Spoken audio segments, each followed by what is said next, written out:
নৌকায় চেপে বসেছি আমরা, চারপাশে এখন শুধুই নিস্তব্ধতা আর জলের শব্দ। একদিকে রোদ উঠেছে আর একদিকে বৃষ্টি পড়ছে।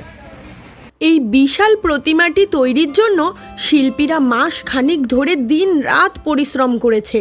টিকিট কত করে দাদা এটা?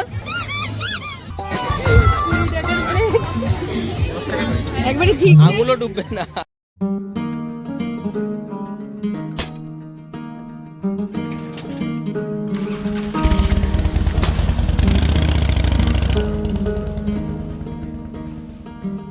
Hello viewers, welcome to Bongkhichuri. এখন তোমরা দেখতে পাচ্ছ আমরা গঙ্গা নদীর তীরে চলে এসেছি, আর এখানে মানুষজন নদী পারাপার করছে। এগুলো হচ্ছে কচুর লতি, এনারা বিক্রি করার জন্য নিয়ে যাচ্ছে। আর এই জায়গাটায় যেখান দিয়ে আমরা এখন হেঁটে যাচ্ছি, এখানে জোয়ার ভাটায় জল আসে, যখন জোয়ার হয় তখন জল উঠে আসে, সেই কারণে এখানে এরকম কাদা হয়ে গেছে আর কাঠের পাটা বিছানো হয়েছে। এখানে কুহু আর কুহুর মা অপেক্ষা করছে, একটু পরেই নৌকো ছাড়বে, আর ওই পারে গেলে পড়বে তারাপুর ঘাট।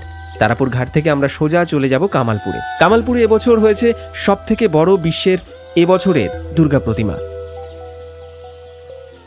এই যে তোমরা দেখতে পাচ্ছ, এটা হচ্ছে একটা নৌকো, মানে যেটাকে গ্রাম বাংলায় ট্রলার বলা হয়। এটা সারাইয়ের কাজ চলছে, আর এখন নৌকো ছাড়া হবে বলে আমাদের ডাকা হলো। আমরা এসে উঠে পড়েছি নৌকোতে।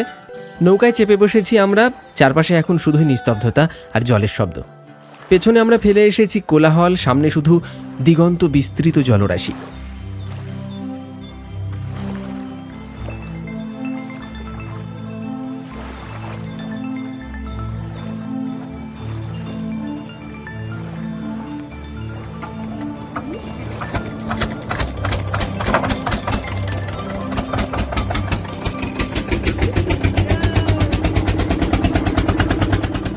আর উপরের দিকে একবার তাকান, এই হলো শরতের সেই বহু আকাঙ্ক্ষিত আকাশ, একেবারে গাঢ় নীল, যেন কেউ সমস্ত বিষণ্ণতা মুছে দিয়ে এক ঝলকে রং করে দিয়েছে। দূরে, বহু দূরে তুলোর মতো ভেসে বেড়াচ্ছে সাদা মেঘের ভেলা, আর এই মেঘগুলোই যেন আমাদের আজকের যাত্রাপথের সঙ্গী। দেখুন, মনে হচ্ছে আমরা শুধু নদী পার হচ্ছি না, পার হচ্ছি এক অন্যরকম ভালো লাগার জগতে, আর আমাদের সঙ্গে থাকছেন আপনি। চলুন যাই আজকে সফরে, খুব ইন্টারেস্টিং হতে চলেছে কিন্তু আজকের এই সফরটা।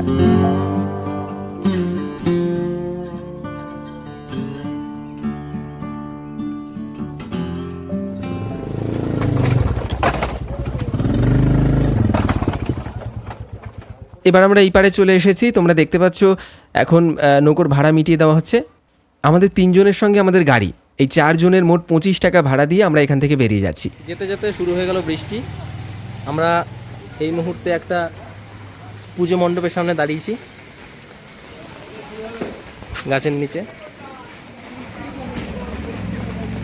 একদিকে রোদ উঠেছে আর একদিকে বৃষ্টি পড়ছে। এখানে এদের মাইক বক্স সব ভিজে যাচ্ছে বলে ঢেকে দেওয়ার প্রস্তুতি চলছে। কুহু, ওই দেখো কলা খাবে, ওই দেখো পেছনে কলা খাবে, নিয়ে এসে যাও একটা কাঁদি তুলে। কাঁচা কলা এগুলো মানে গুগলের নেভিগেশন দেখে এতটা ঘুরতে হয়েছে যে তোমাদের কি বলবো। এই সবে এখন যাচ্ছি, এখনো গুগল নেভিগেশনে দেখাচ্ছে প্রায় 6 কিলোমিটার। অলরেডি আমরা চলে এসেছি প্রায় 30 কিলোমিটার চলে এসেছি, এরপরেও দেখাচ্ছে 6 কিলোমিটার। এখন দেখি এই রাস্তা দিয়ে সামনে যাই, কতদূর পরে দেখি।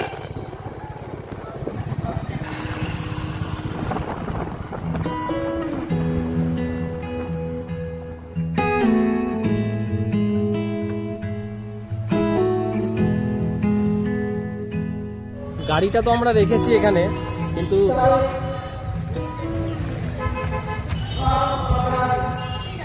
দেখেছো? আচ্ছা ঠিক আছে, চলে আসছি একটু পরে। এখানে আমরা হেলমেট 3টে রাখলাম, হেলমেটগুলো নিয়ে তো আর ঘোরা যাবে না। চলো, দেখো কিরকম ভিড় দেখো। দুর্গাপুজো শুধু একটি উৎসব নয়, এটি বাঙালির আবেগ, শিল্প এবং সংস্কৃতির প্রতিচ্ছবি। কিন্তু এই বছর নদিয়া জেলার রানাঘাটের কামালপুর সব রেকর্ড ভেঙে দিয়েছে। কামালপুরের অভিযান সংঘ তাদের দুর্গাপুজোকে এমন এক উচ্চতায় নিয়ে গেছে যা বিশ্ব রেকর্ড গড়েছে। তাদের তৈরি করা প্রতিমা শুধুমাত্র বিশালই নয়, বরং একটি মানব ইতিহাসের অন্যতম বৃহত্তম দুর্গাপুজোর প্রতিমা। এই বছর কামালপুরের দুর্গাপূজা কমিটির মূল আকর্ষণ হল দেবী দুর্গার বিশাল আকৃতি প্রতিমা। জানা গেছে প্রতিমাটি প্রায় 125 ফুট উঁচু, যা বিশ্বের আর কোনো প্রতিমার চেয়ে অনেক বেশি। শুধু প্রতিমাই নয়, দেবীর বাহন, সিংহ এবং অসুরকেও এই বিশাল আকৃতিতে তৈরি করা হয়েছে, যা দর্শনার্থীদের মুগ্ধ করে তুলেছে। গত বছর কিছু সমস্যার কারণেই প্রতিমাটি তৈরি করা সম্ভব হয়নি, কিন্তু এবার সব বাধা অতিক্রম করে এই বিশাল কর্মযজ্ঞ সফলভাবে সম্পন্ন হয়েছে। এই বিশাল প্রতিমাটি তৈরির জন্য শিল্পীরা মাস খানিক ধরে দিন রাত পরিশ্রম করেছে। এটি কেবল একটি মূর্তি নয়, বরং হাজারো মানুষের স্বপ্ন, আবেগ এবং কঠোর পরিশ্রমের ফল। প্রতিমাটি এমনভাবে ডিজাইন করা হয়েছে যাতে এটি দূর থেকেও চোখে পড়ে এবং এর বিশালতা দর্শকদের মধ্যে এক ভক্তি আর বিস্ময়ের অনুভূতি জাগায়। আপনারা যদি এখানে আসতে চান তাহলে অবশ্যই রানাঘাট স্টেশন পর্যন্ত চলে আসবেন এবং সেখান থেকে টোটো বা অটো ধরে প্রায় 14 কিলোমিটারের পথ পাড়ি দিয়ে আপনারা পৌঁছে যাবেন এই মহা আনন্দের মেলায়। প্রতিমাটির মূল অংশ ও কাঠামো তৈরি হয়েছে সিমেন্ট ও ফাইবার গ্লাস দিয়ে। এটি একটি উল্লেখযোগ্য বিষয়, কারণ সাধারণত এত বড় মাটির প্রতিমা তৈরি হয় না, এবং এর সঙ্গে এক বিশেষ ধরনের জলরোধী রং ব্যবহার করা হয়েছে, যাতে আবহাওয়ার পরিবর্তন বা বৃষ্টির কারণে এর সৌন্দর্য একেবারেই নষ্ট না হয়। ফাইনালি চলে এসেছি আমরা সেই জুতো ছিঁড়ে গেছে, কি বিপত্তি। সে ফেভিকুইক খুঁজছি, ফেভিকুইকের কোনো দোকানই নেই। তারপরে এদিক ওদিক অনেক হাঁটাহাঁটি করলাম, করে একটা ফেভিকুইকের দোকান পেলাম। সেখান থেকে 5 টাকার একটা ফেভিকুইক এনে চিপকে দিয়েছি। কোনো রকম দেখো, তোমরা দেখো, এখনই খুলে যেতে পারে, আবারও খুলে যেতে। সেফটি পিনটা দেখো, সেফটি পিন লাগানো হয়েছে। না এইসব দেখিও না গো, দেখো না, সেফটি পিনটা দেখো না। না। সেফটি পিন লাগিয়ে জুতো তোমরা দেখেছো কখনো? এরকম এখানে একটা মোমোর দোকান হয়েছে, রয়্যাল মোমো। তারপরে এই যে বাচ্চাদের ট্রেন ছোটা ভীম।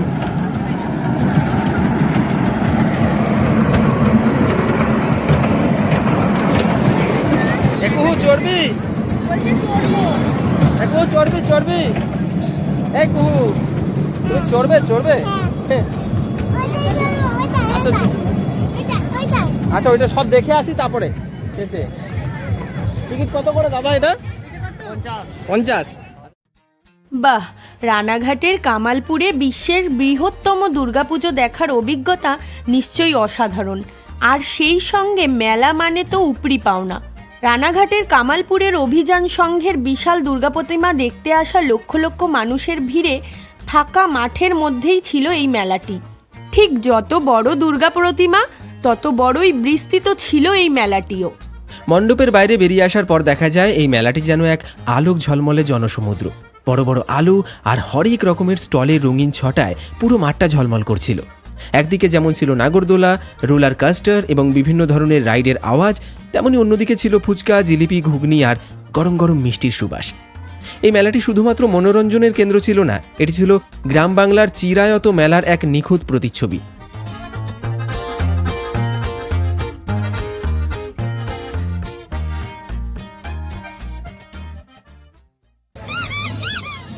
কত এটা? 70। বাবা, এর দাম এত? এইটুকু একটা খেলনা।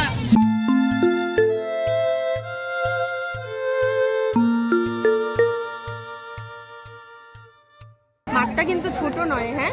মাঠটা কিন্তু অনেক বড়, বিরাট বড়। দেখে মনে হচ্ছে এক এক জায়গায় লোক অল্প। এখানে মানুষ মনে হচ্ছে যেন অল্প অল্প, কিন্তু আসলে মাঠটা অনেক বড় হওয়ার জন্য এরকমটা মনে হচ্ছে। 2000 মানুষ হবে এখন।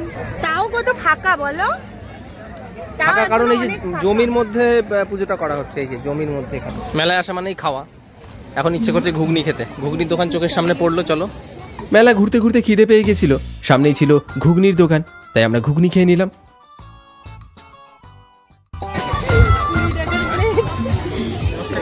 একবারে ঠিক। আঙুলও ডুববে না। সূর্য ডুবে যাওয়ার সঙ্গে সঙ্গে কামালপুরের এই বিশাল প্রাঙ্গণ এক জাদুকরী দৃশ্যে পরিবর্তিত হলো। দিনের আলোয় প্রতিমার বিশালতা দেখেছিলাম, আর এখন রাতের আঁধারে লাইটিং যেন দেবীর সেই মহিমাকে নতুন মাত্রা দিল। চারিদিক থেকে আসা স্পটলাইট আর ফোকাস লাইটের নিখুঁত ব্যবহারে প্রতিমাটিকে এমনভাবে আলোকিত করা হয়েছে, মনে হচ্ছে যেন তিনি সত্যি সিংহাসনে উপবিষ্ট এক দেবী। বিশেষ করে যখন দেবীর মুকুট এবং তার অলংকারের ওপর আলো পড়ছে, তখন এক অপার্থিব ঔজ্জ্বল্য সৃষ্টি হচ্ছে। আর আমরা এই রাতের এত সৌন্দর্য আলোকসজ্জা দেখার জন্যই এতক্ষণ দাঁড়িয়েছিলাম। তোমরাও দেখলে আমাদের সঙ্গে, তোমাদের কেমন লাগলো অবশ্যই কমেন্টে লিখে জানাতে ভুলবে না। আর হ্যাঁ, এই ধরনের ভ্লগ এবং আমাদের ডেইলি লাইফস্টাইল দেখার জন্য অবশ্যই চ্যানেলটি সাবস্ক্রাইব করে পাশে থাকা বেল নোটিফিকেশন অন করে দিন।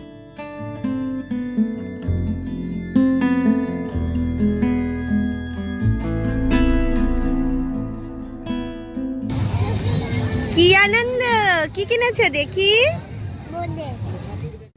বাই বাই অভিযান সংঘ আমরা এখন বাড়ি চলে যাচ্ছি। কামালপুরের অভিযান সংঘকে বাই বাই করে আমরা এখন বাড়ি চলে যাচ্ছি, অনেক রাত হয়ে গেছে। অনেক দূর থেকে এসেছি, অনেক জার্নি করে।